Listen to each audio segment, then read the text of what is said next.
자, 오늘 본문 말씀을 가지고 언제나 나의 편이 되시는 하나님이라는 제목으로 함께 은혜를 나누겠습니다. 함께 우리 제목을 따라합니다.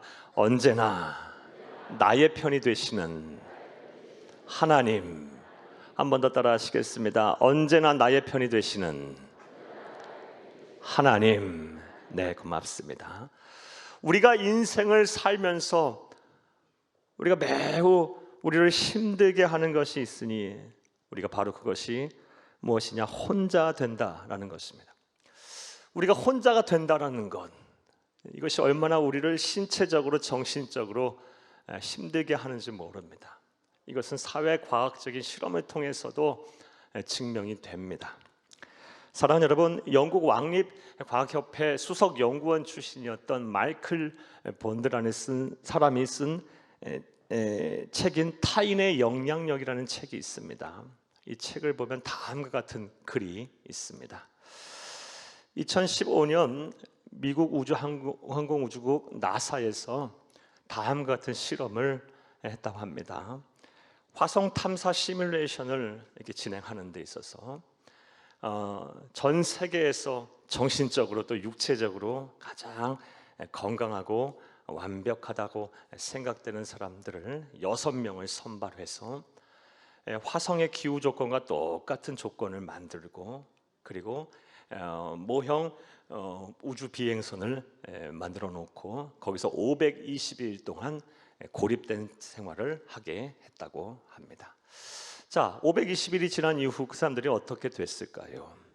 6명 전부 다 심각한 우울증세에 빠졌고 불면증을 호소했으며 그 중에서 2명은 당장 치료하지 않으면 안 될 지경에 이르렀고요. 그리고 6명도 전부 인지 기능 저하가 왔다고 합니다. 세상에서 뽑고 뽑은 가장 건강하고 정신적으로도 아주 강한 사람 6명을 뽑아서 고립된 생활을 시켰더니 그 정신적으로 육체적으로 건강한 사람도 그리 신체적으로 정신적으로 나약해졌다라는 것입니다. 또한 다음과 같은 글도 있었습니다. 재소자들에게 있어서는 더 큰 어려움이 있었다고 합니다. 미국의 중범자들을 수행한 슈퍼맥스급 교도소 안에 독방 생활을 하는 사람들 중에 45%는 이미 완전히 진행된 정신질환을 호소하고 있고요. 그리고 45% 그 사람들이 심각한 뇌 손상을 호소했다고 합니다. 나아가서 다음과 같은 글도 있었습니다. 이런 특별한 상황에 놓인 사람들 말고 우리 같은 정상적인 보통 사람들도 이 혼자가 되거나 아니면 집단적인 따돌림 같은 그런 어려운 일들을 겪게 되면 신진대사 기능이 그렇지 않은 사람에 비해 37% 정도가 떨어지고 면역 기능도 13% 정도가 저하되며 노화의 속도도 1.5배 정도 늘어났다고 합니다. 이처럼 우리가 혼자 된다라는 것, 홀로 살아야만 한다는 것, 이렇게 산다는 것이 우리의 신체적으로 정신적으로 얼마나 해로운지 모릅니다. 우리에게 큰 어려움을 줍니다. 자, 그렇다면 그 이유가 무엇일까요? 그 이유는 아주 간단합니다. 또 명확합니다. 왜냐하면 하나님께서 사람을 창조하실 때 사람은 사람과 더불어 살도록 창조를 하셨기 때문입니다. 사람은 사람과 더불어 살도록 하나님께서 만드셨어요. 이와 관련된 말씀을 보겠습니다. 창세기 2장 18절을 함께 읽겠습니다. 여호와 하나님이 이르시되 혼자 사는 것이 좋지 아니하니 내가 그를 위하여 돕는 배필을 지으리라 하시니라. 아멘. 하나님께서 오랫동안 온 우주 만물을 말씀으로 창조하시고 6째 날 사람을 만드셨습니다. 그리고 에덴 동산에서 살게 하셨어요. 아담이 처음 창조가 되고 세상에 살았는데 하나님이 보시기에 가만히 보니까 안 되겠어요. 보기에 좋지 않으셨어요. 그래서 돕는 배필 하나 하와를 만들어서 가정을 이루고 사람은 사람과 더불어 살게 하셨습니다. 이게 창조의 섭리입니다. 따라서 사람은 사람과 더불어 살 때 행복한 겁니다. 창조 섭리대로 살아야 참된 행복이 있는 것입니다. 자, 그런데 문제는 우리가 우리와 더불어 사는 사람들, 그리고 더불어 생활을 하는 사람들이 나의 마음을 온전히 이해하고 나를 사랑하고 내 편이 되어줄 때 사람은 진정 행복을 느끼고 누리는 것이지, 나와 더불어 사는 사람들 그리고 나와 함께하는 사람들이 나를 이해하지도 못하고 나를 사랑하지도 않으며 내 편이 되지 않는다면 무슨 행복이 있고 무슨 기쁨이 있으며 무슨 삶의 보람이 있겠습니까? 이런 면으로 볼 때 사람은 더불어 사는 사람의 수가 중요한 것이 아니고 내 편이 몇 명이냐가, 이것이 참 인생의 행복을 결정하는 중요한 요소임을 잘 알 수가 있습니다. 자, 여러분에게 한번 여쭤보겠습니다. 지금 여러분의 편은 몇 명이나 있는 것 같습니까? 정말 여러분을 지지해주고 여러분의 마음을 다해 사랑해주고 그리고 여러분을 정말 위해주며 그리고 여러분의 힘이 돼주는 여러분의 편은 몇 명이나 되십니까? 솔직히 여러분 생각해보고 말씀 드려보면 아마 말씀을 듣는 분들 대부분의 경우가 그런 분 한 분도 안 계실 것입니다. 주변에 사람들도 많고 친구들도 많고 가족들도 있고 한데 정말 내 편은 하나도 없는 것이 솔직한 우리의 모습이 아닐까라는 생각이 듭니다. 이런 분들에게 특별한 하나님의 위로와 섭리가 함께 하기를 간절히 주의 이름으로 축복합니다. 자, 그런데 오늘 본문 말씀을 보게 되면 우리에게 아주 소망이 되는 말씀이 있습니다. 오늘 본문 6절을 함께 읽겠습니다. 여호와는 내 편이시라. 내가 두려워하지 아니하리니 사람이 내게 어찌할까? 여호와는 내 편이시라. 내가 두려워하지 아니하리니 사람이 내게 어찌할까? 시편 기자 오늘 본 말씀을 기록한 다윗은 온전한 신앙 고백을 하고 있습니다. 여호와 하나님이 내 편이시라. 내 편이시라. 그래서 나는 사람들이 두렵지 않다. 사는 것이 두렵지 않다. 염려와 근심이 되지 아니한다. 행복하다라고 말을 하고 있습니다. 전지하시고 모든 것을 아시고 전능하신 모든 것을 하실 수 있는 하나님께서 내 편이시라. 내 편이시라. 그래서 나는 두렵지 않다라고 고백하고 있어요. 자, 그런데 이것이 어찌 다윗에게만 향한 하나님의 은혜겠습니까? 사랑하는 여러분, 우리의 죄를 회개하고 예수님을 구세주로 믿는 모든 사람들에게 임하는 은혜임을 믿으시기를 간절히 주의 이름으로 축복합니다. 하나님의 백성, 하나님의 자녀를 향해 공통적으로 임하는 은혜예요. 우리가 하나님의 자녀가 되는 순간 하나님은 내 편이 되세요. 내 편이 되셔서 내가 세상 사는 동안 나를 지지해 주시고 나를 도와주시고 나를 위로해 주시고 내 힘이 돼 주십니다. 할렐루야.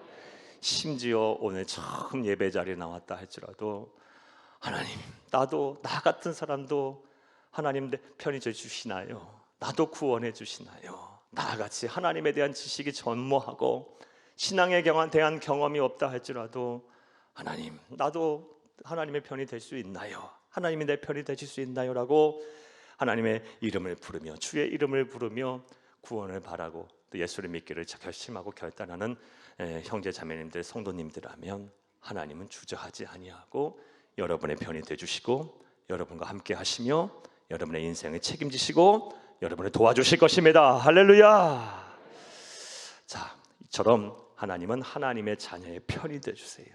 하나님의 백성들의 편이 되주시고 늘 도와주십니다. 자, 그렇다면 좀 더 구체적으로 생각을 해보겠습니다. 하나님은 우리의 편이 되셔서 우리를 도와주신다고 했는데 그렇다면 하나님은 우리의 편이 되신 하나님은 우리를 어떻게 도와주실까요? 자, 이제부터 따라 하시겠습니다. 첫째로 나를 미워하는 자에게 보응하십니다. 나를 미워하는 자를 보응하심으로 내 편이 되신 하나님은 나를 도와주십니다. 오늘 본문 7절을 함께 읽겠습니다. 여호와께서 내 편이 되사 나를 돕는 자들 중에 계시니 그러므로 나를 미워하는 자들에게 보응하시는 것을 내가 보리로다. 아멘. 내 편이 되시는 하나님, 나를 어떻게 도와주십니까? 나를 미워하는 자들에게 보응하시면서 나를 도와주세요. 자, 그렇다면 보응하신다는 말의 뜻은 무엇일까요? 이건 두 가지 해석이 가능해요. 첫 번째 해석은 나의 억울함을 풀어주신다라는 것입니다. 사랑하는 여러분, 보응하다를 사전에서 찾아보면 사전에 다음과 같이 정의가 되어 있습니다. 선과 악의 시시비비를 가려서 억울함을 풀다라고 정의가 되어 있어요. 이처럼 하나님께서는, 내 편이 되주시는 하나님께서는 나의 선과 악, 내 삶의 모든 선과 악을 시시비비를 아주 명백하고 공정하게 가려서 나의 억울함을 풀어주시며 나를 도와주십니다. 사랑하는 여러분, 우리가 이 세상을 살다 보면 속상할 일이 정말 많습니다. 정말 속상할 일이 많죠. 어느 때 가장 속상할까요? 여러 가지 경우 있을 수 있겠지만 억울한 일을 당했을 때만큼 속상한 일이 없을까 생각합니다. 사랑하는 여러분, 내가 하지도 않은 말, 또 내가 하지도 않은 행동이 사람들의 입에 오르락내락 내리고 그것으로 인하여 내가 사람들로부터 정죄함을 받고 그리고 막 무시를 당하고 또 따돌림을 당한다 한다면 그것만큼 억울한 일이 어디 있어요? 그것만큼 속상한 일이 어디 있어요? 근데 살다 보면 별일이 다 있어요. 억울한 일을 참 많이 당해요. 그래서 속상할 일이 많아요. 누군가에게 하소연하기도 그렇고 하소연해봐도 별것도 없고 또 알아주지도 않고 이해하지도 못하고 그래서 막 속상할 때가 참 많아요. 억울한 일을 당해서 마음 아플 때가 많아요. 그런데 그럴 때마다 내 편이 되주시는 하나님은 나의 억울함을 풀어주시면서 나를 도와주신답니다. 우리가 믿는 하나님 이런 분이에요. 정말 이런 것을 생각하면 예수는 반드시 믿어야 돼요. 그리고 잘 믿어야 돼요. 하나님이 얼마나 좋으신 분이신지 몰라요. 사랑하는 여러분, 부디 한 분도 빠짐없이 말씀을 들으시는 모든 분들, 예수를 구세주로 믿고 구원을 받고 영생을 얻으며 내 편이 되주시는 그 하나님의 놀라운 도우심을 은혜를 누리시기를, 억울함을 풀어주시는 그 은혜를 누리시기를 간절히 주의 이름으로 축복합니다. 성경을 보면 이렇게 하나님의 백성의 편이 되주셔서 그 억울함을 풀어주신 경우의 사례가 참 많이 나옵니다. 그 중에 한 사례 여러분에게 소개하면 구약의 예레미야 선지자의 경우가 그러합니다. 예레미야 선지자에게 하나님께서 주신 사명은 그의 조국의 심판과 멸망에 대한 메시지를 선포하라는 사명을 주셨어요. 물론 회복의 메시지도 선포하라고 하셨어요. 그러니 이 예레미야 선지자가 얼마나 힘들었겠어요. 조국의 멸망을 선포한다. 그의 민족의 멸망과 심판을 메시지를 전해야 한다. 얼마나 속상하고 얼마나 힘들겠어요. 남의 나라도 아니고 적국도 아니고 내가 태어나고 자라난 사랑하는 나라의 멸망과 심판을 선포해야 한다니. 회복의 메시지도 물론 전했지만 얼마나 힘들었겠어요. 하지만 예레미야 선지자는 하나님 주신 사명이기에 잘 그 사명을 감당했어요. 자, 그렇다면 바로 하나님께서 보상하셨어야죠. 그리고 막 사람들로부터 사명 잘 감당했으니까 그에 따르는 그에 상응하는 보상을 받았어야죠. 아니요, 오히려 반대였어요. 사람들은 그를 향하여 매국노라고 막 그랬고요, 막 비난했고요, 그리고 민족의 배신자라고 막 낙인을 찍었고요. 나아가서 이 거짓 선지자들은 하나님의 말씀을 왜곡하는 사람들이라고 막 정죄했어요. 그러니 너무너무 억울한 거예요. 너무너무 속이 상한 거예요. 그래서 그런 에레미야 애가에서 다음과 같이 그의 억울하고 속상한 마음을 시로 노래하고 있어요. 에레미야 애가 3장 52절에서 54절을 함께 읽겠습니다. 나의 원수들이 이유 없이 나를 새처럼 사냥하는도다. 그들이 내 생명을 끊으려고 나를 구덩이에 넣고 그 위에 돌을 던지며 물이 내 머리 위로 넘치니 내가 스스로 이르기를 이제는 멸절되었다 하도다. 에레미야는 사람 이름이고요, 애가는 슬픔의 노래란 뜻이죠. 그러니까 이 다 시적인 표현이에요. 얼마나 힘들면 이런 소리 하겠어요? 나의 원수들이 이유 없이 나를 새처럼 사냥하는도다. 내가 사냥감이 됐다. 그들이 내 생명을 끊으려고 나를 구덩이에 던졌다. 그리고 그 위에 돌을 던졌다. 물이 내 머리 위를 막 넘쳐 흐르니 내 스스로 이르기 나 이제 끝났다. 난 소망이 없다. 나는 멸절됐다. 너무너무 속상하고 억울하고 마음 아파서 이런 소리 하는 거예요. 자, 이렇게 억울한 일을 당하자 에레미야가 한 것이 무엇입니까? 내 편이 되시는 하나님을 바라보기 시작했어요. 하나님, 나 하나님의 자녀잖아요. 하나님의 백성이잖아요. 하나님 주신 사명 감당한 사명자잖아요. 내 편이 되시는 그 하나님을 바라보고 기도하기 시작했어요. 그랬더니 하나님께서 억울함을 풀어주셨어요. 이어지는 말씀 보겠습니다. 에레미야가 3장 우리 55절 그리고 58절 함께 읽습니다.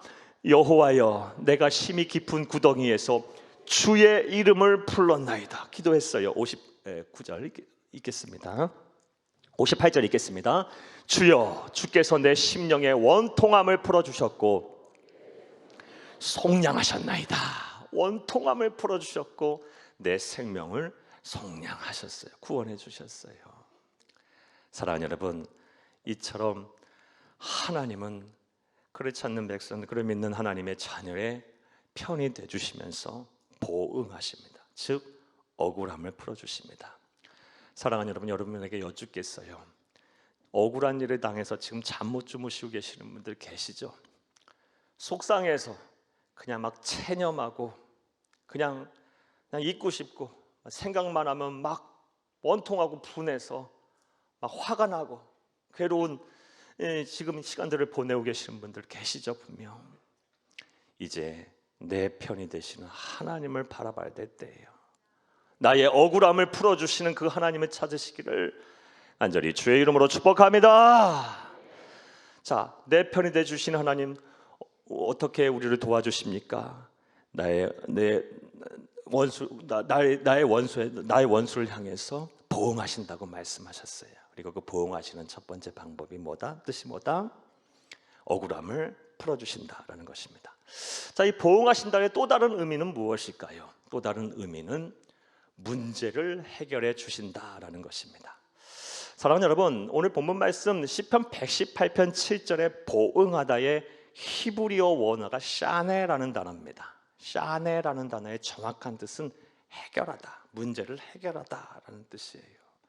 그러니까 하나님께서 내 편이 되주셔서 어떻게 하신다? 나를 어떻게 도와주신다? 내 문제를 해결해 주신다라는 것입니다. 제가 목사로 살면서 저는 수많은 사람들을 보고 지금도 보고 있습니다. 우리 성도님들만 해도 수천 명인데요. 그리고 우리 성도님들 말고도 얼마나 많은 사람들을 보겠습니까? 어린아이부터 시작해서 어르신에 이르기까지 정말 많은 사람들을 보는데 정말 어린아이부터 어르신에 이르기까지 단 한 사람도 문제가 없는 사람들이 없어요. 이거는 뭐 성도건 성도가 아니건 간에 세상의 모든 사람들은 전부 다 문제를 가지고 있어요. 언뜻 보아서는 다 갖추고 살고 언뜻 보아서는 다 완벽한 삶을 사는 것 같아도 이면을 들여다보면 전부 다 삶에 문제가 있어요. 말 못할 고민들이 있고요. 드러나면 안 되는 것들이 있고요. 또 아무리 말로 해도 또 아무리 해결책을 찾아도 해결되지 않을 것 같은 그런 답답한 문제들을 전부 하나씩은 갖고 있어요. 웬만한 사람들은요. 전부 다. 여러분도 아마 다 그러실 거예요.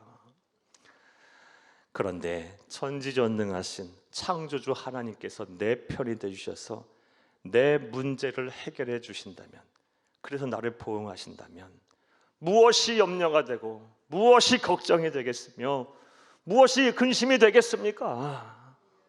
이게 하나님의 은혜예요. 참, 이런 걸 생각하면 정말 예수를 잘 믿어야 돼요. 이걸 모르면 안 돼요. 사랑하는 여러분, 예수를 잘 믿으세요. 반드시 믿으셔야 돼요. 오늘 예배에 처음 나왔다 할지라도 우리가 이 은혜 하나만 생각해도 우린 예수를 꼭 믿어야 될 이유가 생겨요. 사랑하는 여러분, 내 편이 되주셔서 나를 보응하시는 하나님, 내 문제를 해결해 주시는 그 하나님을 이 집에서 찾고 그 하나님을 통해서 이루어주시는 문제 해결의 은혜가 있기를 간절히 주의 이름으로 축복합니다. 축복합니다. 자, 그런데 우리 하나님께서는 문제를 해결해 주신다고 했는데 찾아오셔서 이 문제를 해결해 주신다는 것과 관련해서 우리가 주의해야 할 점이 있어요. 그것이 무엇이냐? 하나님께서 문제를 해결해 주시는 방법에 대해서 잘 알아야 합니다. 내 편이 되주셔서 하나님께서 내 문제를 해결해 주시는데 어떤 방법으로 하나님은 우리의 문제를 해결하실까요? 이것에 대한 답 또한 오늘 본문 7절에 있습니다. 7절을 다시 한번 읽겠습니다. 여호와께서 내 편이 되사 나를 돕는 자들 중에 계시니 그러므로 나를 미워하는 자들에게 보응하신 것을 내가 보리로다. 아멘. 하나님이 어디에 계신답니까? 나를 돕는 자들 중에 계시면서 나를 미워하는 자들에게 보응하신대요. 내 문제를 해결해 주시는데 하나님은 영적인 존재처럼 나타나서 신의 모습으로 현현해서 내 문제를 막 해결해 주시기도 하겠지만 대부분 그렇게 하지 아니하시고 어떻게 해결하신다? 돕는 자들의 손을 통해서, 사람들을 통해서 어떻게 하신다? 내 문제를 해결해 주신다는 거예요. 여기서 돕는 자는 특별히 믿음의 형제 자매들을 말해요. 따라서 신앙생활은 반드시 교회 중심으로 하셔야 돼요. 왜 하나님께서 우리에게 교회를 주셨는가? 왜 믿음의 형제 자매들이 함께 모여 예배하고 함께 모여 교제하면서 함께 모여 신앙생활을 하게 하셨는가? 이유가 있는 거예요. 우리 주 예수님께서 말씀하셨어요. 두세 사람이 내 이름으로 모인 곳에 나도 그들과 함께 하겠다고 말씀하셨어요.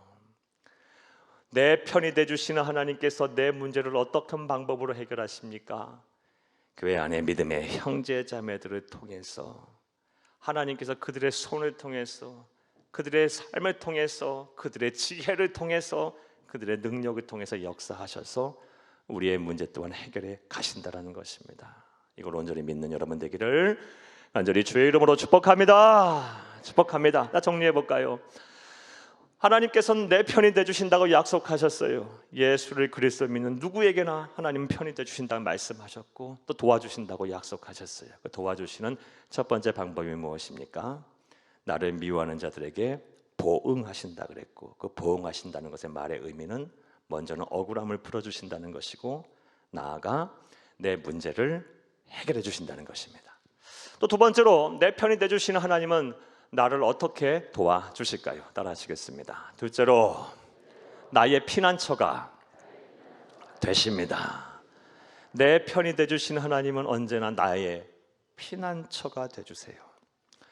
세상을 살다 보면 기다림의 시간을 보내야 할 때가 참 많아요. 아무리 믿음이 있는 사람이라 할지라도 하나님의 때를 기다려야 할 때가 참 많습니다. 그런데 이 기다린다는 것이 참 보통 우리의 영혼을 메마르게 하는지 몰라요. 얼마나 힘들게 하는지 몰라요. 뭔가 답이 딱 주어지고 그 답을 그냥 기다리기만 하면 얻게 된다면 상관이 없는데 기다린 이후에 그 답을 내가 얻어내야 한다면, 찾아야 한다면, 이루어야 한다면 이 기다림의 시간이 내 영혼을 얼마나 쇠약하게 하는지 몰라요. 또 이 기다림의 시간 동안 우리의 대적 사탄 마귀는 우리를 가만히 놔두지 않아요. 이모 저모로 막 흔들어대요.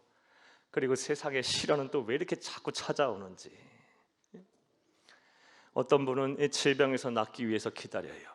병이 쉽게 안 나요. 병 문제 하나도 해결하기 힘든데 막 가정에 또 여러 어려움들이 생기고 예기치 못한 사건 사고가 막 몰아쳐오고, 또 어떤 문제는 자녀들 문제 해결하기 바쁜데 막 생활고가 함께 뒤따라오고 막 기다림의 시간이 보통 어려운 것이 아니에요. 자, 이렇게 하나님의 도우심을 간구하며 하나님의 때를 기다릴 때 이 기다림의 시간이 참 힘들거든요. 그리고 여러모로 세상의 시련이 함께 찾아올 때 당장 우리는 어떻게 해야 할까요? 사랑하는 여러분, 일단 소낙비가 내리면 그 소낙비를 어떻게 해야 합니까? 막고 있어요? 피해야 돼요. 기다림을 잘 하려면요, 잘 피해야 돼요. 자, 그렇다면 우리가 이 기다림의 시간 동안 어디로, 누구에게로 피해야 할까요? 오늘 본문 8절에서 9절을 함께 읽겠습니다. 여호와께 피하는 것이 사람을 신뢰하는 것보다 나으며 여호와께 피하는 것이 고관들을 신뢰하는 것보다 낫도다. 아멘. 시편 118편 8절 9절은요 다윗이 그냥 한 말이 아니에요. 이 8절과 9절을 하기까지에는 수십 년의 시간이 걸렸고요, 말도 못하는 시행착오 끝에 이런 고백할 수 있었던 거예요. 수십 년의 시간 동안 수많은 시행착오를 해봤어요. 다윗의 인생이 그렇게 녹록지 않았어요. 예. 그가 10대 후반에 왕으로 낙점을 받았으면 바로 왕이 됐어야죠. 아니요. 40세에 비로소 통일 왕조의 왕이 됐어요. 그리고 40세가 되기까지 단 하루도 다리 뻗고 살 수가 없었어요. 왕이 되고도요 계속 끊임없는 전쟁이 있었고, 심지어 그의 가장 사랑하고 의지했던 아들이 반란을 일으켜서 생각지도 못한 때에 신발도 모시고 왕국에서 피난 가야만 했어요. 그리고 그 아들을 죽여야만 했어요. 얼마나 속상해요. 그의 인생이 보통 고난의 인생이 아니에요. 사랑하는 여러분, 그런 가운데 다윗이 얼마나 자신의 이곳저곳 피난처를 찾았겠어요. 사람에게도 의지해 봤을 거예요. 지혜 있는 사람에게도 의지해 봤을 것이고, 또 아주 힘이 있는 사람에게도 의지해 봤을 것이고, 부자에게도 의지해 봤을 것이고, 정말 여러 가지 능력을 소유한 사람에게도 의지해 봤을 것이고, 성품이 아주 좋다고 하는 사람에게도 의지해 봤을 거예요. 그리고 내린 결론이 뭐예요? 여호와께 피하는 것만 못하구나. 사람을 신뢰하는 것이 아무 의미가 없구나. 고관들에게 신뢰하는 것도 아무 별 의미가 없구나. 결국 여호와 하나님에게 피하는 것이 정답이구나. 수십 년의 인생을 통해서 수많은 시행착오 끝에 내린 결론이 사람은 하나님께로 피해야 된다. 이게 바로 지혜자의, 그리고 성령 충만한 성령의 사람이 내린 결론이에요. 사랑하는 여러분, 지금 인생의 풍랑 속에 계십니까? 뭔가 지금 기다림의 시간이, 그래서 여러분의 영혼이 바짝바짝 마르고 뼈가 마르며 근심과 걱정이 되십니까? 그러면 우린 지금 어디로 가야 할 때예요? 내 편이 되시는 하나님께로 피해야 될 때예요. 하나님은 우리의 피난처가 되셔서 우리를 도와주시는 분이에요. 사랑하는 여러분, 한 번도 빠짐없이 오늘 예배 처음 나왔다 할지라도 내가 예수를 믿겠습니다, 예수님을 구세주로 믿겠습니다 작정하고 결심하고 그 의지적으로 결단하게 되면 하나님은 여러분의 편히 주셔서 여러분의 피난처가 되어주실 거예요. 그리고 그 하나님 앞에 피하시는 여러분 다 되기를 간절히 주의 이름으로 축복합니다. 자, 그런데 이 또한 문제가 있어요. 하나님께 피하고 싶어요. 그리고 진리인 성경에서는 끊임없이 하나님께 피하라는 말을 계속 강력하게 권고하고 있어요. 그런데 하나님께 어떻게 피하란 말이에요? 눈에 보이지도 하나님에게 어떻게 피하란 말이에요? 하나님이 우리의 눈으로 분명 보여지고 분명 만질 수 있는 존재처럼 그 하나님의 실체가 분명하다면 그분에게 피하면 돼요. 그분의 그늘 속에 가면 돼요. 하지만 하나님은 영적인 존재이기 때문에 우리의 눈에 보이지 않아요.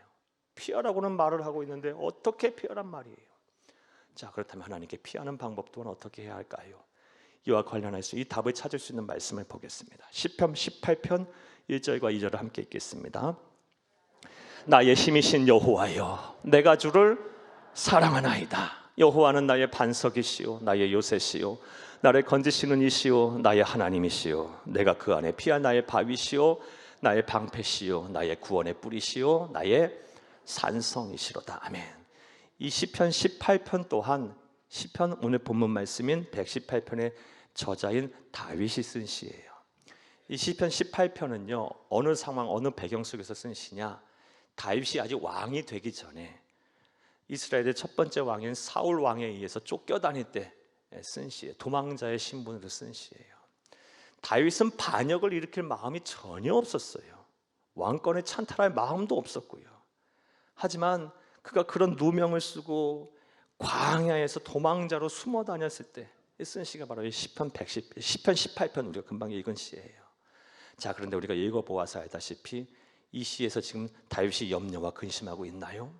아니요. 여호와는 나의 반석이시요 요새시요 산성이요 피할 바위시요 구원을 찬양하고 있어요. 든든해하고 있어요. 염려 근심하지 않고 있어요. 걱정 근심하고 있지 않아요. 두려움이라는 거 전혀 못 느껴요. 오히려 아주 평안해하고요. 연결되는 말씀 보게 되면 아주 구원의 은혜를 찬송하고 있어요. 자, 다윗은 어떻게 이것이 가능하게 됐을까? 그가 한 것이라고는 딱 한 가지밖에 한 것이 없어요. 시편 18편 1절을 다시 한번 읽겠습니다. 나의 힘이신 여호와여, 내가 주를 사랑하나이다. 그가 한 것이 무엇이에요? 하나님을 사랑한 것밖에 없어요. 하나님을 사랑했더니 하나님께서 피난처가 되주셨고 구원해 주셨고 산성이 되주셨고 피할 바위석이 되주셨고 요새가 되주셨고요, 구원해 주셨어요. 사랑하님, 여기 답이 여기 있어요. 하나님께 피한다는 것은 곧 하나님을 사랑하는 거예요. 지금 여러분 인생의 소낙비를 맞고 계십니까? 그러면 하나님께 피해야 돼요. 그것이 정답이에요. 하나님께 피한다는 것은 뭘 한다는 거고요? 하나님을 사랑하는 거예요. 하나님을 더 사랑하세요. 그러면 그것이 하나님께 피하는 거예요. 자, 그럼 또 생각해 봐요. 하나님을 사랑하는 것은 또 어떻게 하라는 것이지? 이거는 근데 이것에 대한 답은 찾는 건 그렇게 어렵지 않아요. 여러분들 더 잘 아실 수 있어요. 사랑하는 여러분, 몇 가지 예를 한번 들어볼까요? 사랑하는 사람들끼리는 어떤가요? 자꾸 만나고 싶어요. 그렇죠? 오늘 봤는데 사랑하는 사람 내일 또 보고 싶어요. 오늘 아침에 만났는데 저녁에 헤어지고는 또 만나고 싶어요. 사랑하니까. 사랑하는 사람은 자꾸 보고 싶어요. 하나님을 사랑하는 사람도 마찬가지예요. 하나님을 자꾸 만나고 싶어요. 하나님을 어떻게 만나요? 지금 우리는 하나님을 만나고 있어요. 시간과 공간을 구별해서 이 예배라는 이 모임 안에서 말씀으로 하나님을 지금 만나고 있고요, 찬송과 기도로 하나님을 지금 만나고 있어요. 지금 하나님의 음성을 듣고 있어요. 우리는 이 예배를 통해서 하나님을 만나는 거예요. 인생의 시련 속에서 우리는 하나님께 피해야 되는데 곧 그것이 하나님을 사랑하는 것이라고 했는데, 예배를 더 사모하고 예배를 더 열심히 드리며 예배를 통해서 하나님의 은혜를 더 사모하는 것, 이게 바로 하나님을 더 사랑하는 것이고 하나님께 피하는 것임을 믿으시기를 간절히 주의 이름으로 축복합니다. 또 사랑하는 여러분, 사랑하는 사람들끼리는 어떤가요? 자꾸 더 많은 대화를 하고 싶어요. 연인들 보세요. 여러분 하루 종일 붙어서 얘기하고요, 잘가 그리고 또 전화하죠. 집에 잘 들어갈 때까지. 집에 들어가서 또 전화해, 또 전화하죠. 또 밤에 잠자기 전에 또 통화하죠. 계속 대화를 해요. 여러분 댁에서도 만약에 대화가 단절되어 있다면 가족 간에 사랑의 문제가 있는 거예요. 사랑하는 사람들끼리는 대화가 계속돼요. 자, 하나님과의 대화는 어떻게 하나요? 기도라는 것을 하나님께서 주셨어요. 기도라는 것을 통해서 우리는 하나님과 대화를 하는 거예요. 하나님을 사랑하는 사람은요, 기도를 더 많이 하게 돼요. 더 기도의 자리로 가게 되고 더 기도를 통해서 하나님의 신령한 음성을 들으려 노력해요. 그것이 바로 하나님께 피하는 거예요. 지금 인생의 시련 속에 있어요. 인생의 소낙비를 맞고 계십니까? 그럼 하나님께 피해야 돼요. 하나님을 더 사랑하세요.